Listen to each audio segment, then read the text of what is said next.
Saya minta lampu nyalakan aja. Nyalakan. Nggak lihat saya. Lampu. Mana? Di sana ya. Bisa. Tak payah. Saya akan coba bacakan sebuah puisi karya saya yang terbaru. Tapi ini semacam cerita yang legenda ya. Cerita ini berasal dari seorang tokoh adat Romulanuk. Dia menceritakan tentang asal-muasal mereka dari Gunung Kumul, dan kemudian hari terjadilah banjir yang sangat besar. Dan akhirnya semuanya orang dan binatang pun menyelamatkan diri semua ke Gunung Kumul. Ternyata Gunung Kumul itu ada di kota Kemul ya, Gunung Kemul, salah kata. Baik, mudah-mudahan ini bisa berkenan dan menjadikan satu kenangan buat kita semua. Kemudian bisa menjadi buah bibir buat kita tentang Gunung Kemul itu. Kemul bermula. Karya Sapruddin itu. Ribuan tahun sudah lewat. Kisah sejarah masih melekat. Gunung Kemul awal bermula. Banjir besar datang melanda, asal usul dari malapetaka. Petir dan badai memekakkan telinga. Hujan deras turun tak terkira. Badai hujan siang dan malam. Sebulan sudah tak terhentikan. Musibah besar melanda menghantam. Makhluk bumi semua kebingungan. Sungai hilang jadi lautan.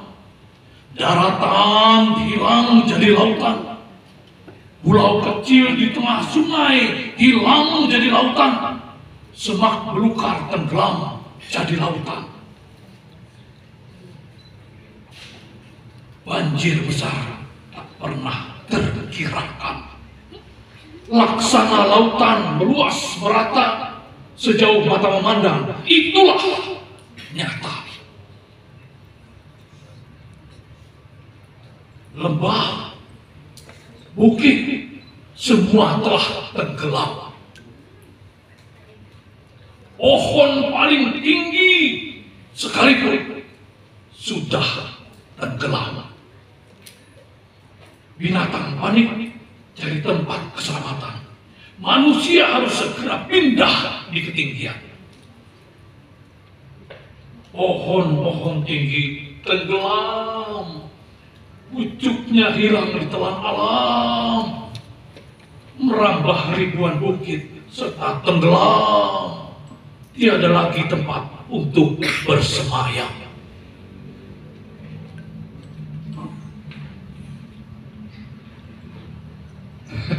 Manusia dan binatang telah berkumpul di gunung tertinggi bernama Kemul. Selain itu semuanya telah tenggelam, mati hancur oleh ganasnya alam. Tiada selamat manusia dari bencana, tiada selamat binatang dari bencana. Bukit tenggelam bersama semua, semut, binatang melata, primata, habis sudah ditelan banjir dunia. Gunung raksasa, gunung tertinggi, seperempatnya saja terlihat. Bukit gunung yang lainnya semua tenggelam ditelan bencana. Gunung Kemul tegak berdiri, menyisakan kehidupan masa depan.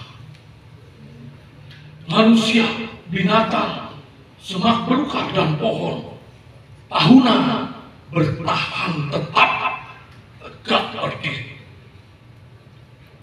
Banjir besar telah surut. 2 tahun berlalu tidak dirasa. Trauma dan takut masih menjerat. Satu persatu turun, yakinkan rasa. Mencari tempat baru, ya, berkelompok. Tinggalkan trauma dan rasa takut. Hindari petaka terulang telah memoyak. Pilih tempat mencari yang paling tepat. Ada tepi sungai jadikan pilihan. Ada gua baku juga jadi pilihan. Ada banir kayu raksasa jadi pilihan. Ada selah batu besar tempat tinggal pilihan. Ribuan tahun kelompok terpisah, bertahan dengan kerasnya alam. Isyarat kata menjadi kisah, membentuk bahasa isyarat alam. Suku Gaai, bilang orang Segai, di tepi sungai Kelai. Ada pula berdiam di sungai Segah. Ribuan tahun mereka meramu besi. Mandau di pinggang, terikat gagah. Tempat berlindung dibuat rumah. Rumah panggung dibuat dengan indah. Dinding kulit beratapkan nipah. Lantai kayu bundar diambil sudah. Tumbit Dayak paling bawah. Kampung Longlanu di tengah-tengah. Lesan Dayak paling hulu. Susur sungai dengan perahu. Long Laai paling hulu kampung. Long Ayap dekat Kiram Panjang. Long Ayam suku Gaai paling hilir. Di sungai Segah itu mereka menyisir. Wah, suku Lebo jauh di hulu sungai. Orang bilang Labu. Anak sungai Kelai cabang ke kiri terpisah masuk di sungai Inaram. Sebagian besar di sungai Lesat. Rabu, Mapulu, kampung tepi sungai, hutannya lebat semula jadi gua prasejarah manusia purba, lukisan telapak tangan di langit gua. Suku Punan di hulu sungai, sungai Segah dan sungai Kelai. Nyanyian alam sepanjang ngarai, duduk menginang sambil mengenai. Suku Basak ada di pantai Nun, Tabalar, Bapinang, dan Suarang, Dumaring, Cakwa, Kampung Biatan, Teluk Sumbang, Lobang Kelatak, juga Empudan. Terima kasih. Luar biasa.